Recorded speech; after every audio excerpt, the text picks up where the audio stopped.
I really hate flying.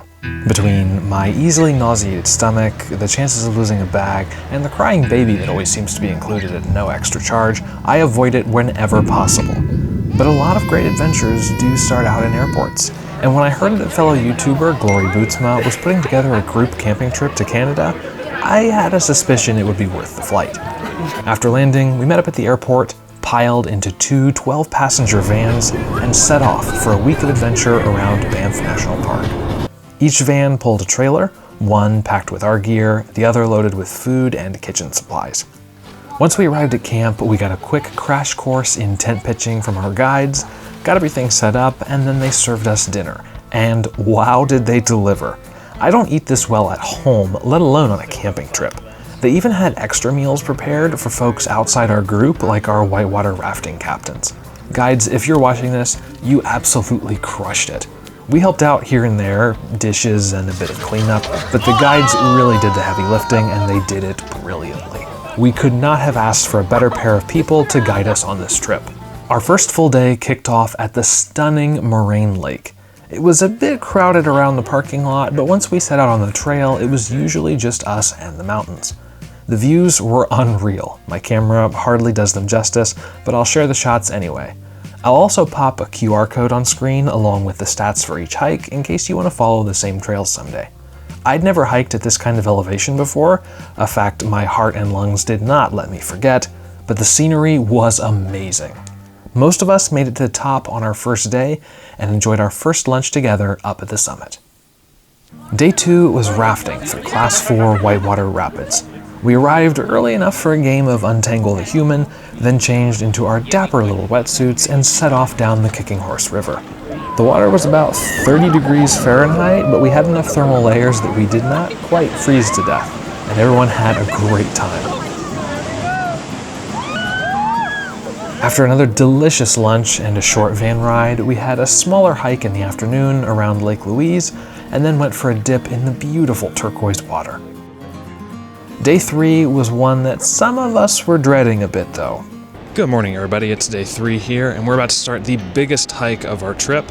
And the mountain guides kindly informed us last night during dinner that if it was up to them, they wouldn't even take tourists on this trip. So, feeling a little nervous, but we're gonna get it done. It's 10 miles roughly and about 3,000 feet of elevation gain, so wish us luck. A few of our group did decide to stay behind, but most of us actually took on this apex hike.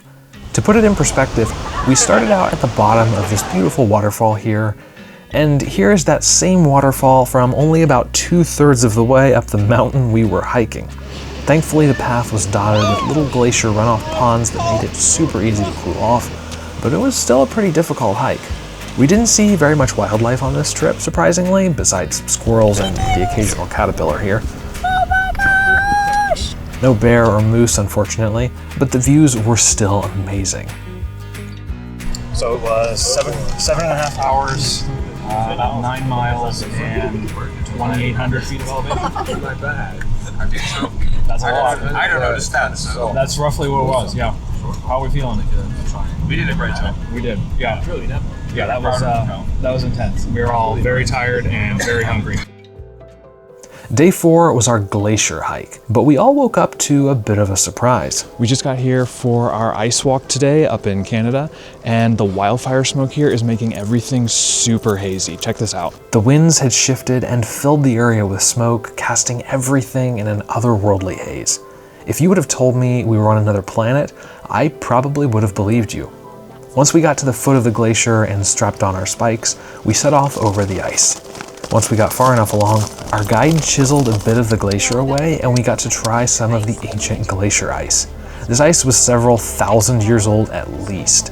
There were also these huge holes that form in the glacier, some of which descend for hundreds of feet. We only peered down into them, but some people will actually go rappelling down there.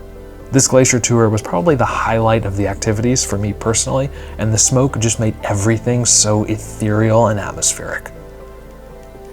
Day 5 was a free day in the cute little town of Banff.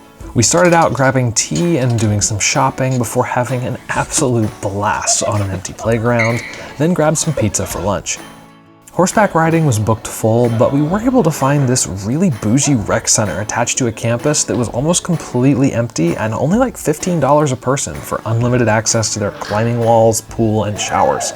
This ended up being a really great find because it gave everyone a nice place to get ready for the evening ahead. After a climb and some R&R in the hot tub, we all got decked out in our fanciest fits and boarded a cable car headed up the mountain for dinner.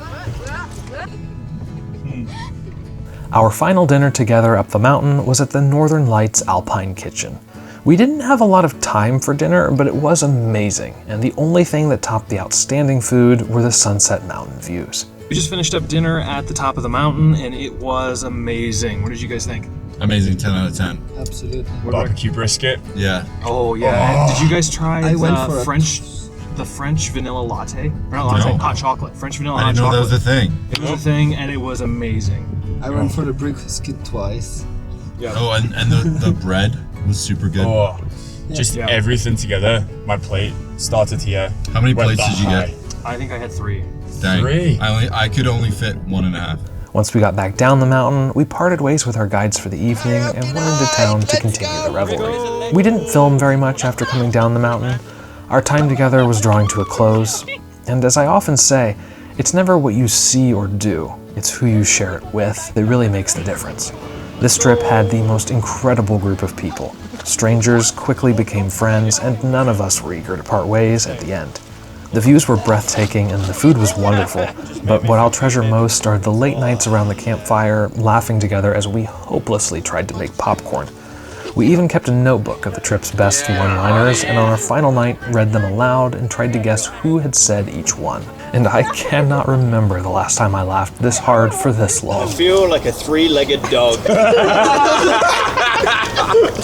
3, 2, 1. But as the sun rose the next morning, the time had finally come to pack up camp, say goodbye to all of our new friends, and fly for home. As Natalie Lynn once said, all our dreams had become memories, and the trip ended as so many do, alone in an airport, just as it had begun. But the memories, well, those will stay with us for a long time to come.